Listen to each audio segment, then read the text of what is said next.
पापी लोगों पर लक्ष्मी जी क्यों प्रसन्न रहती हैं? दर्शक बंधुओं, अक्सर आपने देखा होगा कि जो लोग पाप का सहारा लेकर जीवन यापन करते हैं, झूठ बोलकर, धोखा देकर, सीधे सज्जन लोगों को मूर्ख बनाकर धन कमाते हैं, वे लोग अधिक धनवान और खुशहाल जीवन जीते हुए मालूम पड़ते हैं। जो लोग लूट खसोट करके, बेईमानी करके, असली चीज के स्थान पर नकली माल बेचकर धन कमाते हैं, वे ईमानदार लोगों की अपेक्षा अधिक सुखी मालूम पड़ते हैं। ऐसा क्यों होता है कि जो लोग धन कमाने के लिए छल और हिंसा का सहारा लेते हैं, वे अधिक फलते फूलते रहते हैं? मित्रों, यही प्रश्न एक बार माता पार्वती ने भगवान शिव से किया था। आइए इस मार्मिक कहानी के माध्यम से समझते हैं। एक समय की बात है, भगवान शंकर और माता पार्वती कैलाश पर्वत पर विराजमान थे और दोनों में विचार विमर्श चल रहा था। माता पार्वती ने भगवान शिव से पूछा, हे भगवान, आप तो स्वयं तीनों लोकों के स्वामी हैं, रचयिता, संहारकर्ता और पालनकर्ता हैं। मैं आपसे यह जानना चाहती हूं कि संसार में जो पापी लोग होते हैं, अत्याचारी, अहंकारी लोग होते हैं, वे क्यों सुखी रहते हैं और क्यों धनवान होते हैं? क्या देवी लक्ष्मी ऐसे ही लोगों से अधिक प्रसन्न रहती हैं?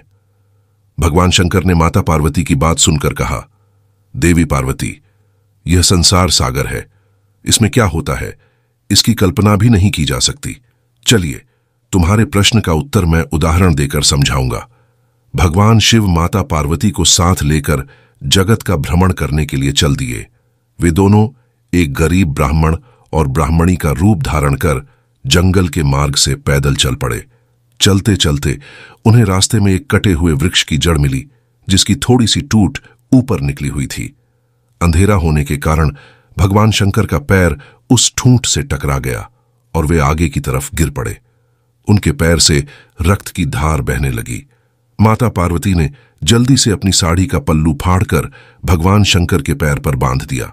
भगवान शंकर ने उस ठूंठ को देखकर कहा, तुम बहुत विशाल हो जाओ, तुम्हारी ऊंचाई इस जंगल के सभी वृक्षों से ऊंची हो जाए, तुम्हारी शोभा अद्भुत हो जाए। भगवान शिव के इस आशीर्वाद से माता पार्वती असमंजस में पड़ गईं और उन्होंने पूछा, हे भगवान, आपने इस ठूंठ को आशीर्वाद क्यों दिया? भगवान शिव ने उत्तर दिया, हे पार्वती, समय आने पर इसका उत्तर मिलेगा। कुछ समय बाद वह ठूंठ एक विशाल वृक्ष में परिवर्तित हो गया, जिसकी शाखाएं और छाया दूर दूर तक फैल गईं। परंतु वह वृक्ष अत्यंत घमंडी हो गया। वह अपने से छोटे वृक्षों को देखकर हंसता और पक्षियों को अपनी शाखाओं पर बसेरा नहीं करने देता। धीरे धीरे वह वृक्ष और भी अधिक अहंकारी हो गया। एक दिन एक भयंकर तूफान आया। सभी छोटे वृक्ष एक दूसरे का सहारा लेकर तूफान से बच गए, परंतु वह विशाल वृक्ष अकेला था और अपने घमंड के कारण उसने किसी का साथ नहीं लिया। तूफान के वेग ने उसे जड़ से उखाड़कर फेंक दिया।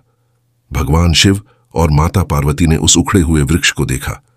माता पार्वती ने कहा, हे भगवान, यह तो वही वृक्ष है जिसे आपने आशीर्वाद दिया था, यह क्यों नष्ट हो गया?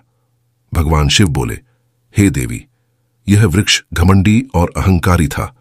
मैंने इसे विशाल बनने का आशीर्वाद इसलिए दिया था ताकि इसका घमंड और भी बढ़ जाए और समय आने पर यह स्वयं ही नष्ट हो जाए।